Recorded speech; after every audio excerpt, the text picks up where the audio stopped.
Welcome to FX Options University, recorded live at the International Securities Exchange, the world's largest equity options exchange. Join the industry's top trading professionals as they provide insight and strategies for trading in the currency markets using FX options. FX options are a low-risk alternative to hedging currency moves in any market condition. I'm going to start to go through a lot of what I went through today in the Greek class, the option pricing class, but I hope you understand this is sort of the basic of which strike price, because really what I'm saying is it's about leverage. And I hope that's the takeaway from today's webinar. The further the out of the money, the more leverage that you're buying, if you will.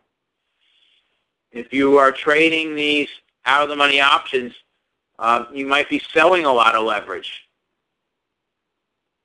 If you're selling the out of the money option, you're selling leverage, so you got to be careful. I'm going to give everyone another couple seconds. Any other questions? Anything to do? It doesn't have to be about which strike price to trade. It might be anything to do with the ISC FX options.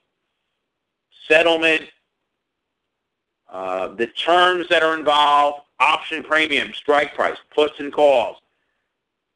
Yes, got a question here from John. I recorded this presentation. It will be archived. It's going to be available tomorrow morning. You can go and view it either way. www.isc.com/archives or fxoptions.com. You go there and go to the different events, and it'll be there also. Oh, great question from TJ. This is a great question. And I get this often. Which is better, buying or selling? It's going to depend on what happens in the future. If you're a seller of out-of-the-money options, you're going to be right more often. But your losses are going to be greater when you're wrong. So that's the way you need to think of it. In the long run, there's been a lot of papers out there. Some would say there's no inherent advantage of being a buyer or a seller. But for those of us that are new to trading options and you're interested in probabilities, the probability of success will be much higher if you're a seller of an option, but the risk of selling an option is greater. Does that make sense, TJ? I hope it does. If you are a seller of an option, probability is higher, but your risk is greater. But there are ways around it, if you will, by doing credit spreads to limit that risk. Another question from TJ. Would it be better to have some sells and some longs at all times? That's what they teach in a lot of the more advanced classes is, first of all, being flexible enough to target either being a buyer or being a seller. Not always being a seller or not always being a buyer. That's a great point, TJ, yes. And if you want to come back and learn more about spreads, spreads are a great way to be a buyer and a seller on one particular trade. So you put a spread on. You might buy the 104 and sell the 106. That's called a vertical spread. And I'll talk more about that in future webinars. All right, I'm going to give everybody another 15 seconds or so. I want to thank everyone for attending, unless we have any more questions, which I'm still monitoring the questions. I want to remind everyone, February 2nd, I'll be back doing the Back to Basics, how do option orders affect FX options prices. February 4th, Trading Central, 10 a.m. On February 4th, they'll be talking about their opinions, how they view the markets. And then on February 9th, Jason Ayers will be talking, he'll be the guest speaker, adjusting your option strategies to the volatility of the marketplace. And then on February 11th, I'm doing Back to Basics again, FX options prices. Question about liquidity. Interestingly enough, our volume has been very, very low, but the bid-ask spreads are very, very tight, TJ. So what I would recommend is that if your normal size is maybe, let's say it's a 10 lot, maybe you get involved here trading a 1 or a 2 lot. Get used to it. That's the way I look at it. Or do some virtual trades. So we've had some lumpy volume. We had a lot of volume in certain products a couple weeks ago, and it's been less, although we had, it has been increasing over longer periods of time. But we hope that we get the message out that this product is there for all of you to decide, want to be long or short or even neutral the dollar. There's ways to trade with even less view of the dollar, if you will. You might have a view on long volatility or short volatility. Terry has a question about putting stops on option trades. Yes, you can do that. Your broker, just about every broker allows you to do that, and we at the ISC will, of course, allow those orders.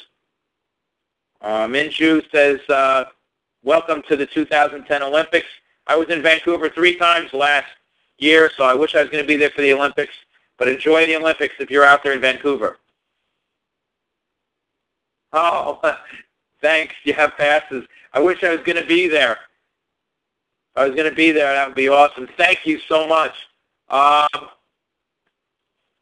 Any other questions?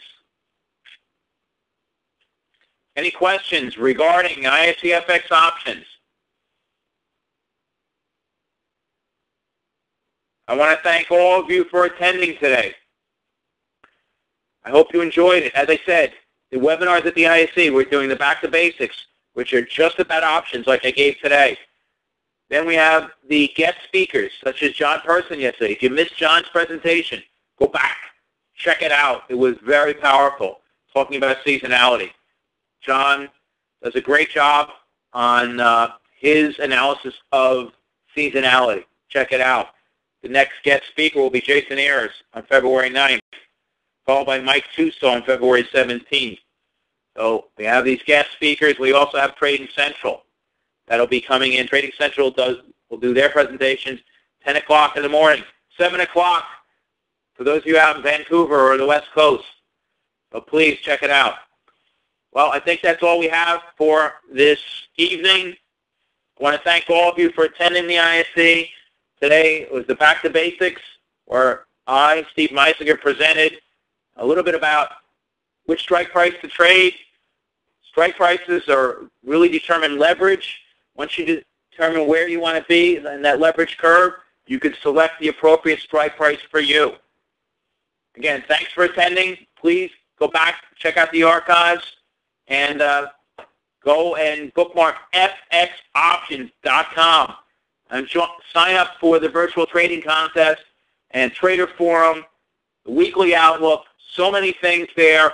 We're the leaders in FX options education. Thanks so much for attending. This is Steve Meizinger saying have a great evening. Looking forward to you coming back next week, February 2nd, where I'll be giving a presentation on how do option orders affect FX options prices. Thank you and good night.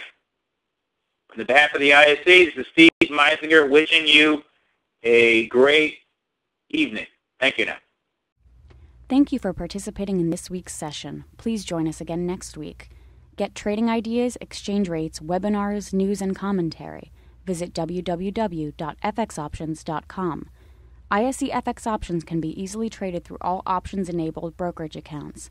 These exchange-listed securities are cash-settled in U.S. dollars and have a European-style exercise.